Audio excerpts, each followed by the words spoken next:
Hello,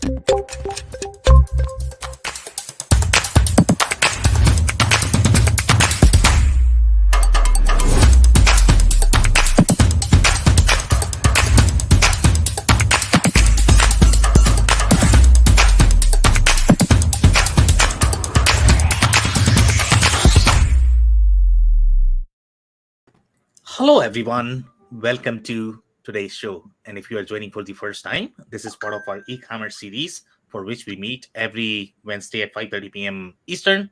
We pick one technology or the solution from the e-commerce world, and we review that independently. For today, we are going to be talking about one of the other exciting headless vendor, which is the Elastic Path. So we are going to have a lot of fun discussing that. Before we do that, let's finish off our intros. I'm going to start with my intro. If you don't know me, I'm Sam Gupta, principal consultant at Elevate IQ. Elevate IQ is the independent ERP commerce digital transformation consulting firm. On that note, I am going to move to Robert for his intro. Hi, I'm Robert Brown. I've been in e-commerce for 20 years. I help companies with their strategy and execution to improve their bottom line.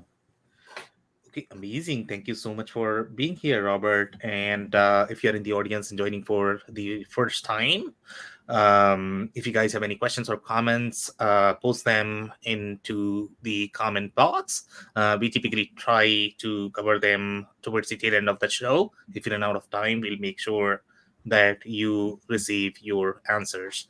On that note, Robert, I'm actually going to give you a quick rundown of where Elastic Path fits in the value chain, where they are in their journey. And then I can, if you have any sort of commentary there from your research, we can discuss that. And then finally, we'll go through these slides.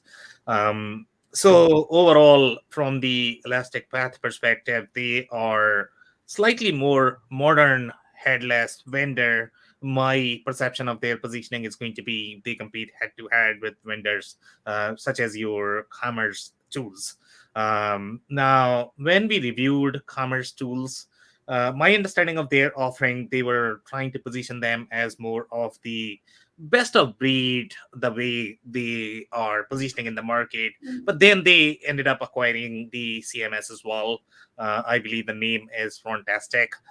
So they ended up acquiring that. So obviously now they are trying to figure out that, what, best of breed could be way too much just because you are going to have too many solutions. So maybe it's better that we sort of take the middle ground that some of the other vendors were taking to begin with. And I believe Elastic Path is sort of in between as well. So when I look at the commercetools functionality, okay, the way they come across and the way, in fact, Spryker is even more technical in my mind. The way they talk, the way their marketing positioning is. Commercetools is also very technical solution in general. The way they approach their marketing, I did not see a ton of functionality, to be honest. Overall, from the B2B feature perspective, and if you have to build all of those B2B features, then obviously you are looking for a lot more heavier lift when you are going to be comparing B2B features of, for example, any of the head platform. They typically have far deeper functionality that are going to be built as part of the data model. Now, some people might argue that, what, I want to go full blown custom. I don't want to be limited because of the head. And that's the reason why I am exploring these platforms. Now, when you look at the Elastic Path, they are sort of in between. They are providing a lot of functionality. So when we are going to be looking at their screens, the way their functionality is, it's sort of in the middle. Meaning they are providing a lot of B2B features that you are going to find in solutions such as your SAP Hybris is like the top B2B solution in my mind because they have a lot of different features in that solution. Then I believe we found those features in Magento. Magento is very well developed overall from the B2B feature perspective. The way their data model is, the way their object model is, that's very friendly to any of the B2B scenarios. So now what Elastic Path has done overall from their data model perspective, I think it seems to be inspired by a lot of different B2B vendors. So one of the best thing that Elastic Path has done is they have decoupled your the categories, the product model, as well as pricing. So what that means is you can create unlimited number of catalogs, with any sort of permutation combinations. That may be a limiting factor with a lot of different solutions that we have, especially the ones that are going to have head. Even the headless ones, I would think that when you are going to get into the real complexity of unlimited catalogs, in some industries, when you are going to be Fortune 100, 500, when you are going to have, let's say, 20, 30,000, suppliers, and then you need to probably manage the catalog for each of their divisions, then, it becomes very complex overall, the way the whole process works. The other things that I have noticed overall from the Elasticpath perspective, they are also very good at, the way they are approaching their data model from the variant perspective, which has far deeper depth than any of the other platforms that we have seen. Overall, I think they seem to have roughly 200 customers, and that's my understanding of commercetools at this point of time, because these guys are playing in the enterprise market, so each of them are probably going to have 200-300 customers, even though their valuation is billions and billions of dollars. So I will pause there. Robert, do you have any commentary? Yeah. So I think this is really the important time for companies to really understand, and I say this every week, and I think it's just as important now. You really have to understand what your differentiating factor is and understand really what you're trying to achieve before you start going and looking for a tool. I have seen, unfortunately, a number of organizations just say, get me the best in breed, without understanding really what you're trying to achieve. And it's, given the number of players, it's really difficult to say, give me the best in breed. The best in breed for what, right? So if we look at what Elastipath has in terms of customers, they've got Pella Windows, they've got Remarkable, they've got Hobie, which is like sailboats and stand-up paddleboards. They've got manufacturing, Goodman. They've got consumer products. They've got biotech. They've got hospitality. They've got Carnival. They've got consumer reports, Intuit, Jenny Craig. Let's see who else. Big names. Yeah, I mean, those are the really, really, really big names. And so that's a pretty diverse set of customer types that find this platform perfectly acceptable. So does it mean that this is going to be the right fit for every enterprise level entity? No, it's not. For example, one of the things that they use is they are really integrated with Stripe in terms of payments. Yeah. Some of the other platforms are completely open and let you bring whomever you want. Of course, because they're headless, you could bring in whomever you wanted, but that's who they've chosen to partner with. So Stripe is making a killing. I think we need to cover them at some point. Yeah, so very interesting. So are you suggesting that, the only payment platform that you can use with Elasticpath is going to be Stripe? No, I'm not suggesting that. But what they are saying is that's one of their solutions. That is their payment. The Elastipath payment solution is Stripe. So if you want to integrate your own, it's not an out-of-the-box solution for them. Interesting. Okay, so we are probably going to go over these slides as well, and I don't know if I have any sort of references there of the payment providers, but that was not my understanding. So thank you so much for bringing that. That's a very interesting point. Robert, anything else? Nope, that's it for right now. Okay. Amazing. So let's go over the slides here. So overall, from the Elasticpath perspective, they are saying Elasticpath is a headless commerce system allowing template-less e-commerce to be integrated as middleware into enterprise ERP system. And I like the way everybody sort of throws the ERP word there, that everybody's sort of trying to integrate with ERP, which is great. Obviously, you need the integration, you need that architectural clarity in terms of what is going to be the scope of your e-commerce versus your ERP. So glad that they have at least written that. Now they are saying the system is API based and is specifically targeted towards enterprise level organization. Elastic Path is a private company based in Vancouver, Canada. Okay, they have been named as the visionary by Gartner, I guess, in 2020. And I think we have already covered this. Some of the clients that we did not cover when you were talking, Robert, I guess they have Symantec as well, which is very interesting. And my understanding of their offering was they are more into tech, media, telco. That was my understanding. But I think you had a lot of clients there for manufacturing and the consumer goods as well. Here, when I look at Wikipedia, they are saying Symantec, Chime Incorporation, Virgin Media, LVMH. I'm not sure if I'm familiar with that. DeVry SaaS is a. Go ahead, Robert. LVMH is consumer goods. Okay, so they are consumer goods. Like Okay. handbags. Okay. So yeah, so seems like, I mean, but overarching picture, if I look at the 10 logos here, half of them, or maybe 8 of them are really from the tech and media. And that was my understanding of their play, because that's where you need a lot of different cataloging. Then you are going to have very complex offerings. That's where your product mix is going to be very complex as well. So okay, so they are also saying that they are Java e-commerce platform. And this is also Java based, so I don't know how people are going to perceive this, whether now this will fall under legacy, because in my mind I think this is comparable with your SAP Hybris, because they can do your headless right now. If you think about it, even HCL Commerce backend is still going to be Java, but you can do all of those workflows. In fact, when you are going to be looking at the demo videos of your HCL commerce at this point of time, they are very similar to what these guys are trying to do from their experience perspective.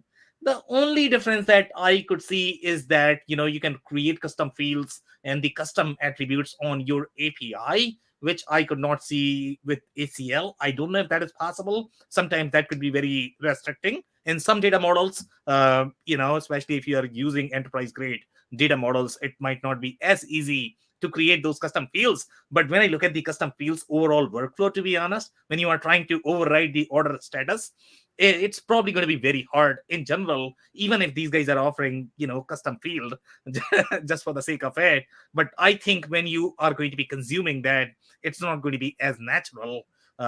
In my mind, and the way their screens are laid out, custom field is sort of separate the way custom fields work in any other platform. It's not really sort of inbuilt extension model where you are literally overwriting the whole object. Okay, this was your old order, now this is your new order, this is going to be your new screen. That's not how the custom field is laid out. So I think they are fairly even overall in terms of their capabilities, even though these guys are calling themselves as the newer headless platform. But if the underlying language is going to be Java, then I don't know. I mean, see, you are fairly comparable with Hybris at this point of time, or ACL Commerce, in my mind. Okay, some more comments here. So I think you have already mentioned these logos, Robert, when you were describing. Yep. And some more commentary here. They are saying, solution born natively as headless microservices, which was acquired by Elastic Path in January 2020. So this one, they are trying to describe this solution only. And they are trying to describe the Driscoll held a variety of marketing products. So they are talking about the role of the executive here who joined.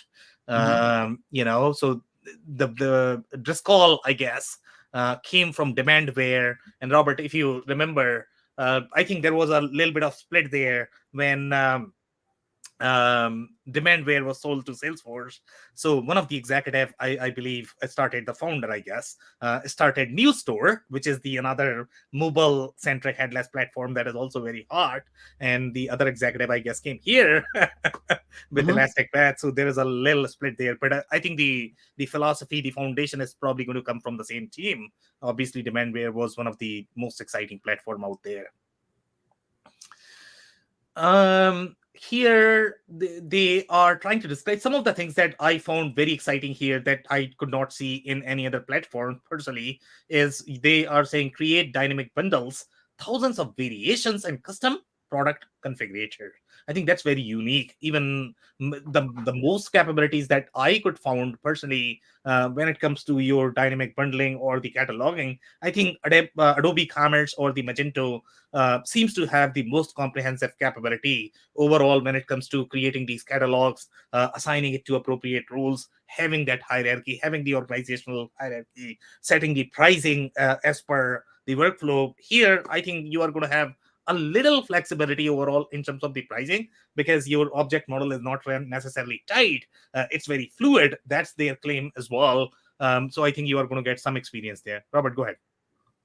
So whenever I hear somebody in the world of PIM and DAM start talking about creating dynamic configurations, I get a little concerned because sure, we have technology that can allow us to mix and match a number of different items to create these custom bundles or custom kits. But what we're losing here when we do that is all the content necessary to make it inbound marketing really effective, if you follow me, right? So, okay, I can say, looks like John is really interested in this bundle. We're going to go take, we know that product A and product M seem to be his interest. We will pull them together and offer him this possibly just unique price. Yeah. Right? Okay. So that's a one-off specifically for that customer. It's not necessarily publishing for the general public consumption this new AM configuration, nor is it adjusting the content to specifically talk about why this combination of these two is interesting and unique and a customer should potentially consider it. Does that make sense? It does. Honestly speaking, I think there are some layers to it. So when you talk about the dynamic functionality or the programmable PIM and DAM functionality, there are going to be some other advantages as well. It's not just the custom bundle. So custom bundle, I can see your point where you are going with that. You are sort of, trying to challenge the value of one-off scenario where you are selling this bundle, then you are probably going to have control issues from the finance perspective as well. Sure, there could be some value, but I mean, you are probably getting into the whole configurator scenario. Why are you not solving this problem by having some sort of configurable bundle as opposed to doing it in this way where you are creating the unique bundle for a customer? But I guess there are other layers as well. So in case of configurator, you are sort of assuming that the customer is already there with you who is trying to interact with the product. But in this particular case, when you look at the custom product configurator, when you are sort of trying to pull it off, I think you are trying to map with the whole customer journey as well. It's not just the place where you are sort of shopping. That's one point, but then you have the entire customer journey that has to be mapped, that has to be unique as well based on the custom bundle. I don't know if I'm making sense. So there is a little length there, that marketers are going to be excited about that part, because obviously once you have the customer, you can do whatever you want, but they are more interested in, okay, what is happening before that. Right. So it's what I'm saying, because I don't have the details on it, what I'm saying is it could be a little bit of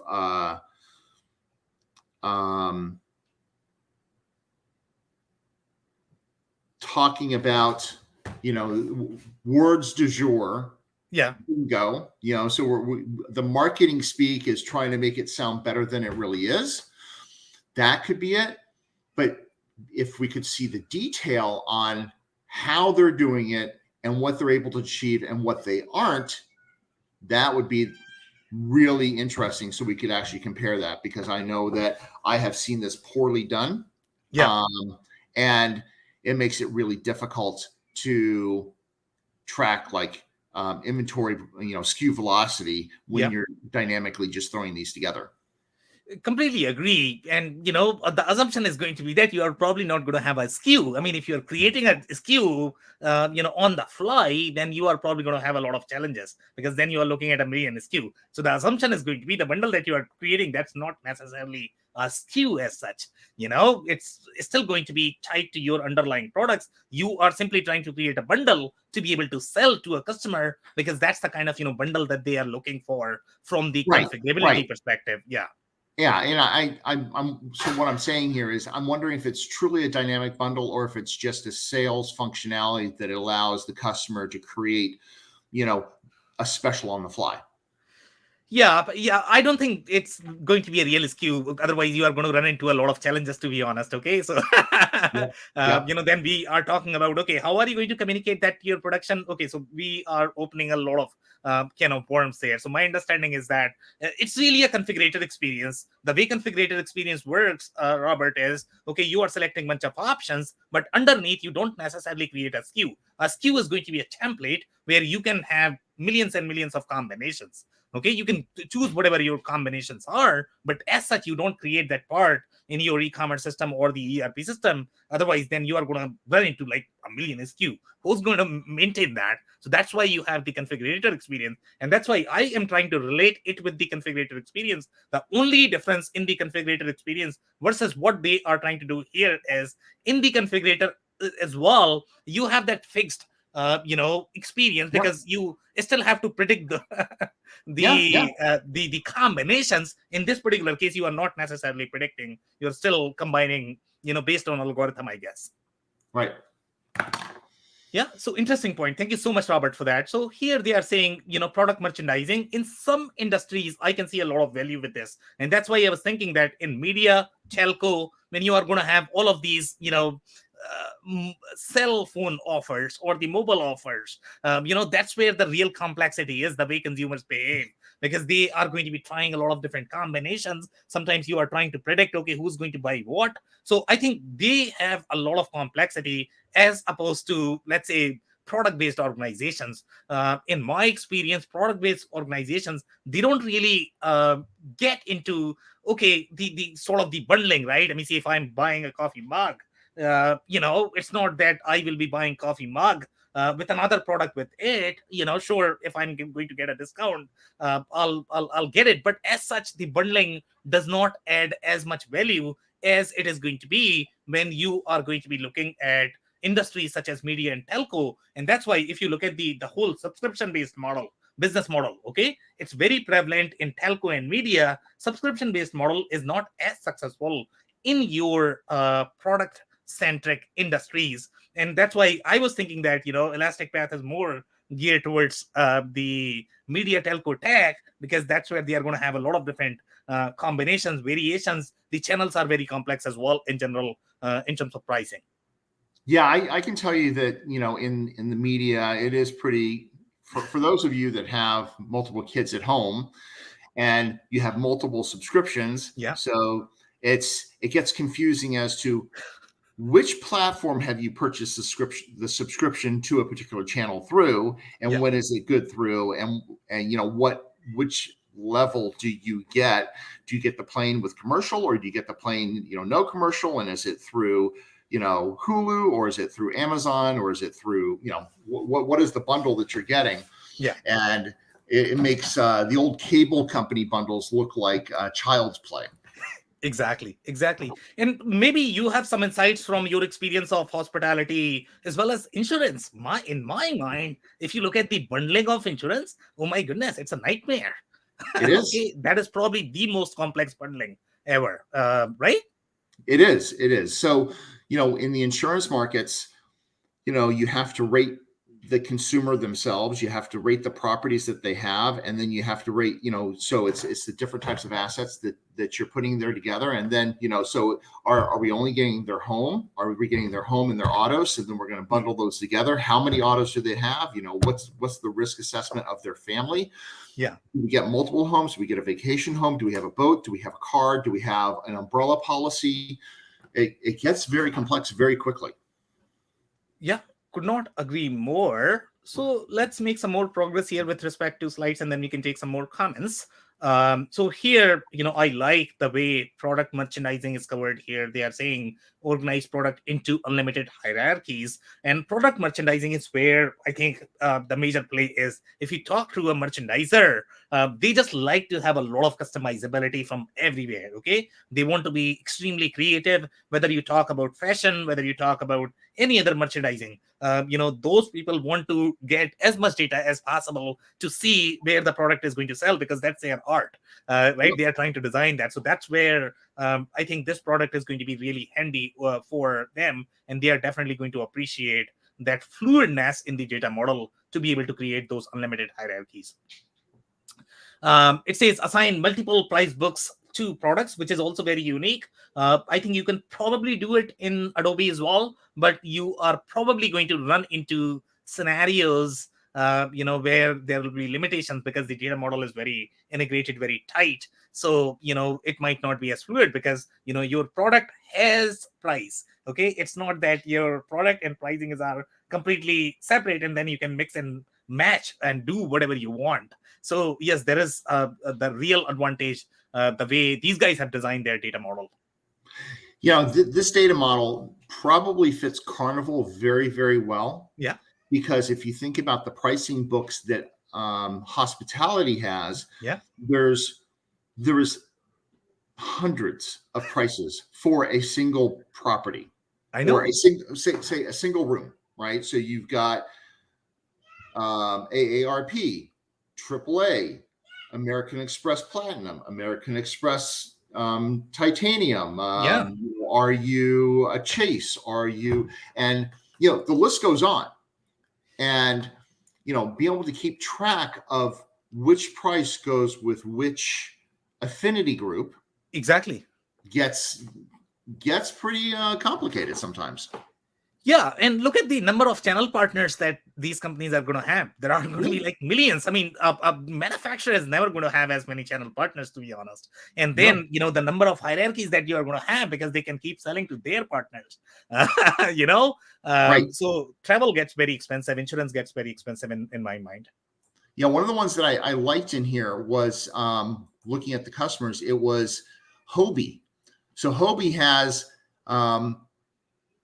buy online and pick up nearby within nearby in just 3 months. So they were able to implement that with this system pretty quickly, and that's pretty nice. Yeah. Because if you think about be able to keep track of the manufacturer's inventory once it's reached the retailer has to have a pretty good integration so you know what that sales channel looks like.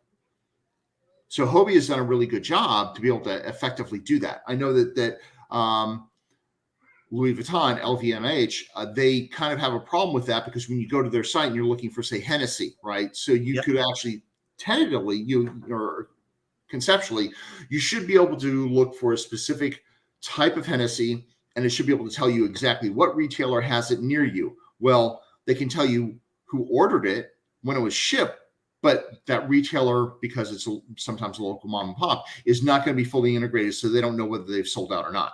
So you could drive over there, and it's like, oh, they don't have it. Bad customer experience. Yeah, could not agree more. And it gets really complex and challenging. It's not easy to implement those business models at all, even though a lot of people talk, hey, I want to go omni-channel. They don't even understand what omni-channel really is, to be honest, and how complex that could get overall when you look at the every order flow that we are talking about. And it's not just the order placement. You are also talking about returns, replacement, exchanges. And when you are going to be in industries such as apparel, okay, so it's not that, okay, do you have an iPhone 6? It's going to be, okay, do you have this color, this style? It gets really complex. Yeah, preach. Absolutely preach. It's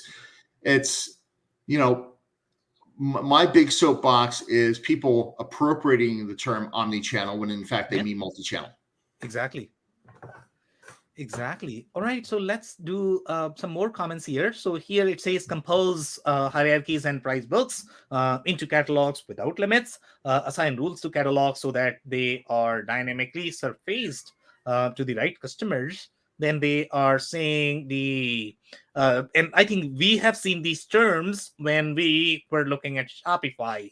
That's my recollection, that they were talking about product launches, pop-up shops, flash sales. I don't know if Shopify can really pull off the volume. If you're looking at the real enterprise grade, workload, I don't know how many platforms can really pull off that, because we are looking at like millions and millions of hits, and that's where the I sort of like the pitch about commerce tools when they talk about this whole microservices driven architecture and decoupling all of your services, including your data model. So in a way, that's helpful when you are looking at that kind of workload, because what you can do is when you are going to be decoupling, you can individually scale them as you like, as opposed to sort of scaling them as one go, because that's going to be probably wastage of resources, and then it's going to be really expensive. Here what you are talking about, okay, if people are searching a lot more, then the only thing you are scaling is your search function. You are not scaling your entire e-commerce site. So that's where, in my mind, the composability is very important for these enterprise grade workloads.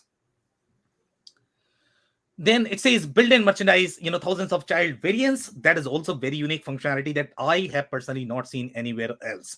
I don't know. I cannot recall if any industries I have personally seen where you are going to require the child variants, but I can see the possibility. Okay, because the variants, when you get into the complex workflows of these variants, the more fluid your structure is, the easier it is going to be to manage. Because sometimes I have seen like crazy amount of attributes. We are talking about thousands and thousands, and if you don't have any sort of hierarchy in that, it becomes very unmanageable. It says shop the look, room experiences, inventory of one. Use cases like re-commerce. I don't think anybody else has used the term re-commerce in their marketing material. Sale pricing for single variants. I don't know if anybody's going to use that. Maybe some industries have some use case for that. And they have also mentioned the merchandising by color and size. This is going to be the most fluid platform if you are going to be probably in the fashion business. Um, so they are saying test out pricing based on geo, instead of running a regional promo. So again, they can go very specific, which I personally like, to be honest. The way the promotion data model is, it's very unique. And then they are saying create unique pricing per variation or experience, support businesses where each country has their own. By the way, the taxation, okay? So I don't think anybody has really digged into the taxation piece. In my mind, even the taxation gets very complex when you are talking about countries such as Mexico, India, Brazil, Germany. They are going to have very unique layers of taxation. You are looking at least two or three layers of the taxation. In fact, Canada has at least two layers, of VAT. So again, your taxation model has to be fluid. Here they are talking about they can support a lot more countries. I think the other e-commerce platforms, they might fall short overall in their data model for taxation. So again, these guys have really paid attention to the data model, and this is a data model driven platform, which is what I personally like to see in a platform.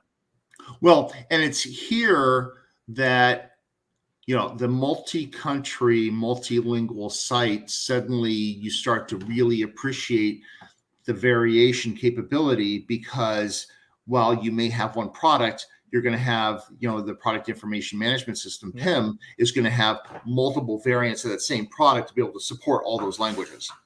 And what the representation is expected for those local markets. So the way the Chinese market may expect something, they're going to probably expect more red in the representation as other countries might, because red being, a good color for them. Yeah, I'll make just one comment there. So I think a lot of platforms can do the language piece of the product model, but doing the taxes are always changing. Okay, so you need a lot of fluidity. So what you can support as of today, the regulations may change tomorrow. For example, Mexico transformed their taxes completely overnight. So what you could do yesterday, now if you have to accommodate this tax model, okay, so you are going to have a lot of fun there if your data model does not support that fluidity. Language, is not going to change. I mean, what people are referring today, probably they are probably going to be using the same term in the next 50 years, right? So the taxation, I think that's where the trick is. So that's where, I guess, if you're going to be really global company where you are selling in multiple countries, pay attention to taxes. Yep. This is something that was typically hand coded for the larger enterprise companies. So now having it in a tool that handles it is a little bit different. Exactly. Great points, Robert. So here, some more comments here. Overall, from the layout perspective, the product is going to appear very similar, whether you are going to be looking at Shopify or Elastic Path. Again, you need the technical architects to be able to describe the experience. I mean, the people who understand data model and the software engineering to be able to understand the difference between Elastic Path versus Shopify versus BigCommerce. But overall, from the UI perspective, all of the platforms are probably going to appear very similar in general.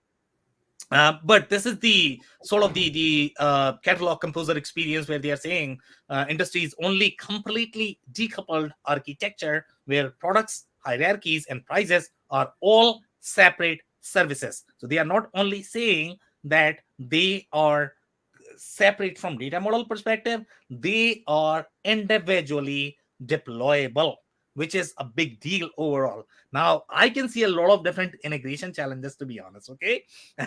But I still like the concept, because you probably need that from the business perspective. So I can see some value, but overall from the if you look at the deployment architecture, I think there could be some challenges overall. How these services are going to be talking to each other when you are going to be scaling, there could be a little fun there, but I do like the composability aspect of this particular feature.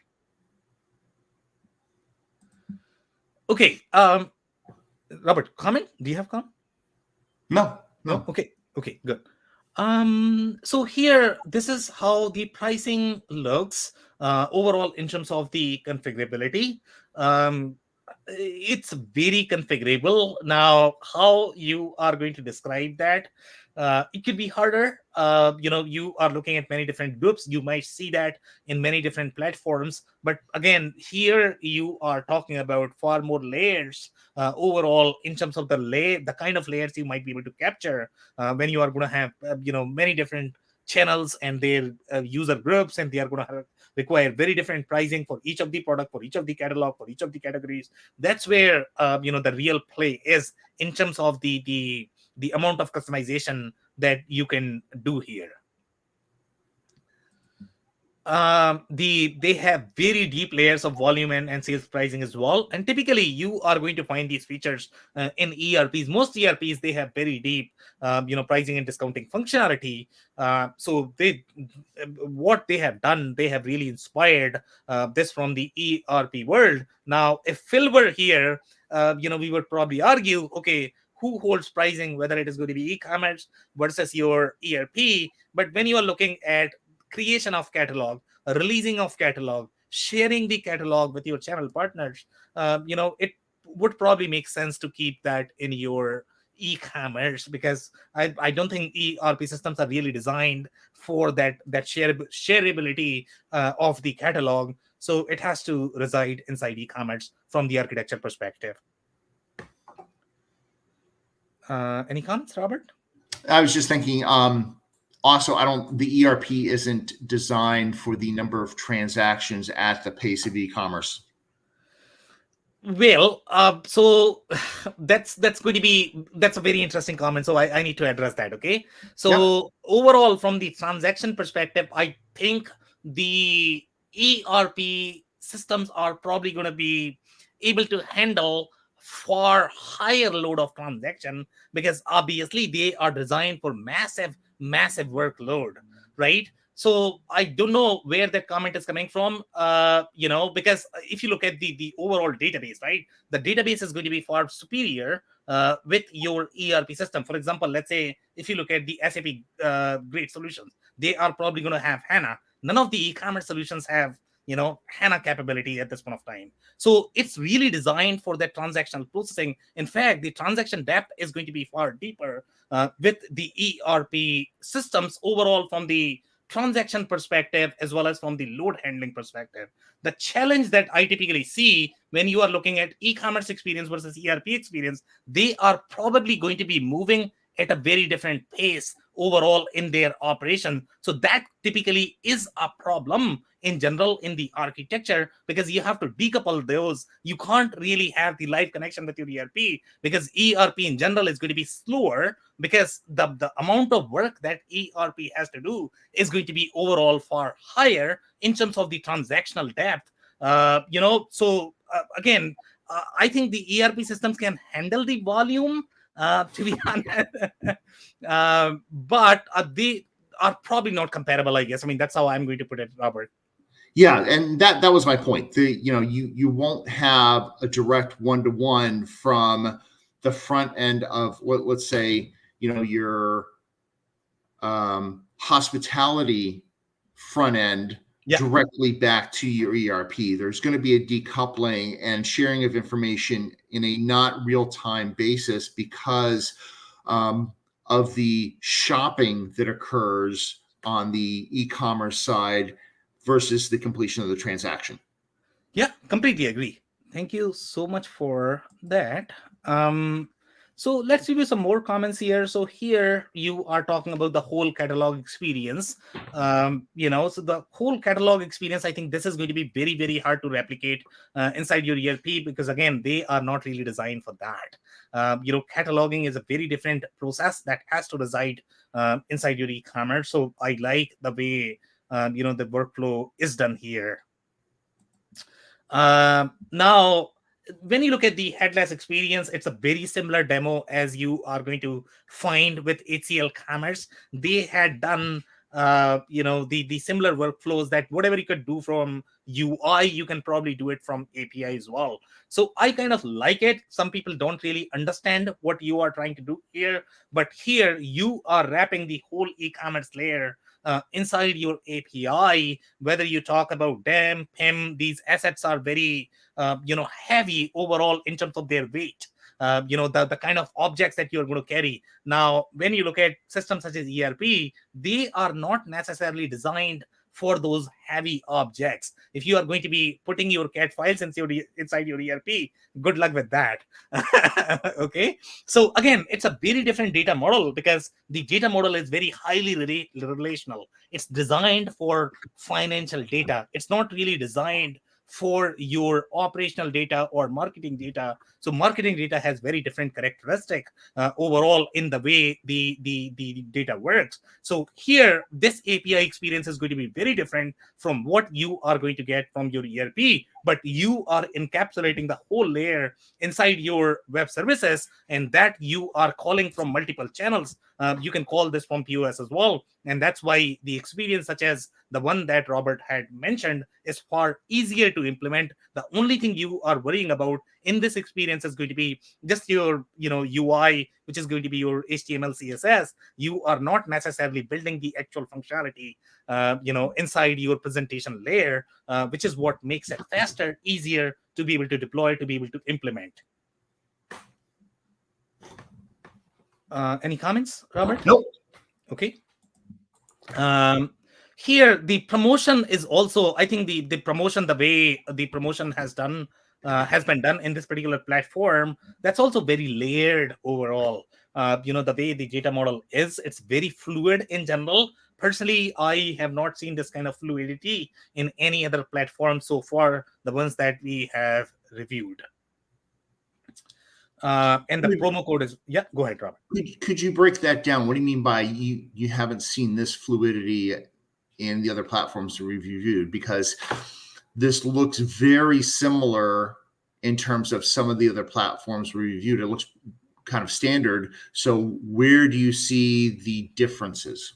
So here's my take on this, Robert, and we can debate this as well. So here, let's say if you look at the overall number of layers here, right? So you are talking about number one, multiple currencies as part of your promotion. So in the other platform, when you are going to look at, let's say Shopify, you are probably going to have the promo, you are going to have buy one get one free. You might be able to tie that with individual customer group. But then, when you are looking at different currencies, different dollar amounts, and the bundle requirement, as well as you are tying that with your product SKU, the whole permutation and combination, what you can do here is far more compared to what you would be able to do in the other platform. That's where I am coming with this. I don't know if I'm making sense here, Robert. I don't see the difference, because there's always a way to back in to get the promotions that you're trying to look for. So if you're looking at a promotion, you can have Yeah. a fixed currency amount off. You can have a percentage off. You can have a BOGO. You can have, some number of product and get another product free. And so that can be irrespective of currency. If you're doing percentages, or if you're doing even a fixed amount, then you can just change the promotion to reflect the current currency. So you wouldn't necessarily use the same promo code in Spain that you would in maybe the US. But, Exactly. So then you would need to maintain two different promotion codes. So here but that might also be a good thing, because then it makes it easier for you to track where it's actually being used. Well, so I guess, we need to look at both. Okay, so we need to look at the maintenance as well. So let's say if you're creating the same promo for 50 countries, then you are looking at maintaining in 50 different countries. And that's where the debate of the maintainability of the whole promotion is SKU, I guess, versus, how whether you want the analytics as part of that. So here, my understanding is going to be, when you are going to be analyzing this data, along with your promotion code, you can layer in your currency on top of that, because you have that as part of your data model. Okay, in that, you are probably not going to have that. You are going to have just the currency, but you don't have sort of the multiple currency when you are going to be looking at your XML structure. So I guess that's where the data model difference is. Here, you are looking at one-to-n correlation between your promotion and the currency. In the other platform, it's just probably going to be just one currency. That's my take on this, Robert. Yeah, I'd have to play with it in a test environment to see how that worked out and what kind of reporting they came out with to determine how we would actually be able to figure that out. Yeah, completely agree. Okay, so I guess any other comments on promotion, Robert, before we move on? No. Okay, perfect. Okay, so here, this is the functionality that I was talking about overall in overriding the fields. And this is my personal challenge with a lot of different e-commerce platforms. When you are going to be looking at the workflows of your orders, returns, sometimes, you might require a lot of different statuses. That is not very easy to manage in general when you are going to be communicating this across the platform. So here, they are sort of providing the fixed schema that, okay, this is your order, these are the order statuses, but then if you need anything custom, you can probably create the custom field as well, which is not very easy in general in the other e-commerce platform. So here you have far deeper layer, I guess, in terms of customizing that. But when you look at the way they are customizing, it looks strange. I mean, you can create additional field on your web services, but that's just not part of the same object. It's very different experience. So that, I guess, we are probably going to be looking at the next screen. So here we are literally looking at exposing the whole the field model from the database perspective, where you can specify, okay, this is my newest status on the order, and then you can specify the type. So basically what they are trying to do is they are trying to expose the whole data model as part of your the configuration from the web services perspective. Mm-hmm. Now, if you look at most of the ERP systems are probably going to support this. Okay, in the e-commerce world, it's not very common, because here you are not only looking at changing the data model, you have to also tie this with your URL slug, because this is going to be a URL. So it's very interesting the way this is done. This is the first one I've seen where they allow us to actually modify the slug at this level. Exactly. And it's cool concept, Robert, but I can see a lot of issues, and I don't know if I'm convinced with the value because if you actually pay attention to the way it is done, if you look at the custom field is very similar experience as your ERP. The custom field is going to be somewhere in the side. It just feel very disjointed. It's not Well, part of the same object. so the issue that I see with this is the concept of slug being automatically created. It was supposed to be as a way to address size, right? The number of products that you have. And so if you're automatically creating a number of different bundles and having a bunch of other data that goes along with it, you don't have the bandwidth, you don't have the resources to actually go in and start modifying, overriding slugs on the fly, especially when you get up to 10,000, 100,000, a million SKUs. It's just because you got all the data that goes along with it too. It's an overwhelming task. So I'm not too sure if they have utilized the whole custom field functionality for the product bundles as well. The workflow that they are trying to demonstrate or the use case that they are trying to demonstrate is related to changing the schema of your object. So what that means is, let's say order status has 5 different statuses and you need 7, 8, 10, depending upon your sales cycle, I guess, right? If you want to modify that, that's typically harder in the other platforms. Here, they are trying to be able to provide that. Okay, you can customize any business objects as you like. Okay, Mm-hmm. but you are not necessarily extending the business objects the way you would do it in programming languages. Okay, so in programming languages, what you can do is, okay, you don't like my order object, that's okay. Okay, you can override it, you can extend it, you can write the way you want, but that's going to be your object. Now my object is gone because you have already overridden it, right? If you want to extend that, you can probably utilize some of the properties from my object as well. So that's very fluid experience in the programming languages. Here, it's not going to be as fluid because your custom fields are completely separate than your main schema that you have. Yep. Okay, so this is the Robert I was talking about, the custom field. Custom field is not really part of the main workflow, and I'm not even sure what happens to the existing statuses, to be honest. Okay, so existing statuses are also going to be part of your object, but then you have the custom field, which is sort of trying to say, okay, this is your status. So it's just very disjointed experience in my mind, even though the concept is very powerful. See, this seems like just part of the setup to me. It doesn't, like why are we modifying the status on the fly? We as an organization, we should determine this as part of the setup. This is how our organization is set up. These are the statuses that we want to be able to track, because you need to be able to report on them too. You need to be able to report on how many are in status 1, 2, 3, or 4. What is the length of time it takes on average for it to get from 1 to 2, 2 to 3, 3 to 4? How many actually fail? Why do they fail? And so if you're creating a new status on the fly, that kind of makes it difficult to start reporting on that and tracking data, doesn't it? Just to be clear, I don't think they are doing it on the fly. It is still part of the setup, but that setup itself is very hard with the other platforms, to be honest. When you have to customize, let's say, the order workflow, or it's definitely not on the fly. Well, no, because if you look at this, at least the way it's represented here and the way I'm taking it is, okay, this is the order on April 5th from Andy Dewey. I So see. Okay, now I see where you are going with this. Okay, so now you are saying, okay, so this is your order, and now you are trying to enter some sort of new status, which I see where you are going with this. yeah, And I'm like, yeah, okay, fine, but I as somebody in management, yeah, that now creates exceptions. yeah. I completely agree. Yeah. That's I would not do that. If I were implementing this for my own company. So yeah, it's slightly strange. Yeah, I completely agree. Thank you so much, Robert, for bringing that.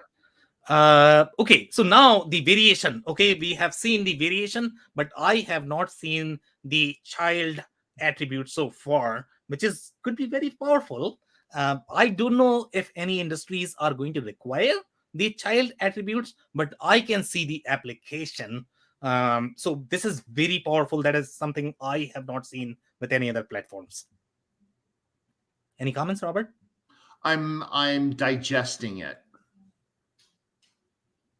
No comments yet. Okay, if you think about something, we can discuss that Yep. on the next slide as well.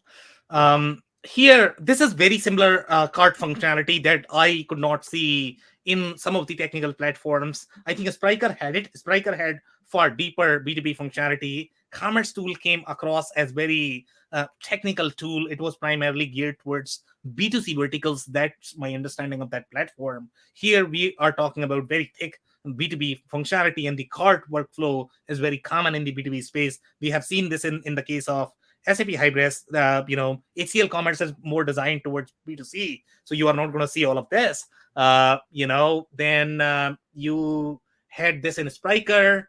VTEX, again, my mind says that's probably B2C because I could not see this. Magento B2B, you are going to see this in Magento as well. This is very, very, very similar look and feel of your SAP Hybris. It's exact same, and this is how your Spryker has done it as well. So all of them are being very consistent overall from the user experience perspective. This is also the user workflow of B2B. This is also very similar experience as your SAP Hybris Spryker. Some comments. So go ahead, Robert. It's fine that you've got the cart functionality and you can save a custom name to it. For a customer, a B2B customer who's going to order a number of parts from you and have them delivered. When I look back on the previous examples, a $325,000 order, this at least to me is the level of, I would like to call my sales rep and see if there's, because me being a buyer, the buyer is going to be placing these orders, right? Me being the buyer, if I'm placing a $300,000 order, I would automatically start saying, hey, where are my next price breaks? How much more do I need to order? I don't see that functionality here telling me what I need to do to get, more discount, more favorable terms, whatever the case may be. So my understanding of this workflow is that may not be coming across from the screens, but I think the customizability of the platform will allow you to configure all of those rules based on the buyer persona, and you are going to see all of those price breaks. The other point I'm going to make here is going to be that the reason why companies would like to implement this platform or B2B commerce experience is because they don't want salesperson to be part of the sales cycle, because it's going to be easier for the user. Obviously, if they need to call the salesperson, they can always call, but for the most part, they are trying to automate the customer experience. Right. And they are. And, we for months have been talking about how complicated the B2B, purchase path can be. Yeah. And I, for one, would like to see a flow that actually addresses the pain points and questions I just raised. Yeah, I completely agree. So I think that's going to be more of the visualization, but based on the data model, I think these guys should be able to do the path that you are trying to find. It may not be clear from the slides, but I completely agree with you that is going to be part of your B2B workflow. If your platform does not allow you to do that, probably that's not the right platform that you should be going for. Right. No, I think what's happening here is the businesses, the ones that I have experience with, and this is in consumer goods, they have not had the right digital teams to implement a great UX to prevent calls to the sales staff, because they haven't thought about the exception path. All they've thought about is the happy path, and that's all they've been able to implement, which is what we're kind of seeing there, right? And so if these tools actually start embracing those exception paths and the difficult challenges, I think they'll have a much better time selling into complicated B2B scenarios. Yeah, completely agree. And that's why I think a lot of people from the community, the people who are influencer in the e-commerce space, they do talk about that B2C platforms are not really designed for B2B. B2B is a very different beast, and you have to make sure. And by the way, MEC, the other point I'm going to make here is going to be the implementation, okay, of B2B is very different. So platform can provide the capability. Sometimes it might be very hard for the users to be able to visualize how it is going to work. So that's where you require a lot of consulting implementation for the B2B workflow. And that's where people like, Robert could be very helpful. So I guess, that's where, since Robert, if you are not able to relate, think of the average user, if they don't have as much experience with data and the configuration, how will they be able to visualize how that is going to be done from the platform? Exactly. And what they're going to do is they're going to call the salesperson. Exactly. That's the point. Yeah. Okay, Robert, any more closing comments? Nope. Okay, amazing. So we can close now. So that's a wrap, guys. And again, if you're looking for this platform, it's a very customizable enterprise grade platform. If you are SMB, I'm not too sure why you would buy this, but this is really designed for the powerful B2B centric enterprises, especially in my mind, media and telco. That's where you are probably going to be requiring a lot more customizability. On that note, that's it for today. If you joined for the first time, this was part of our e-commerce series for which we meet each Wednesday at 5:30 p.m. Eastern. So make sure you guys are going to be here next week. On that note, thanks everyone for tuning in. Thanks all.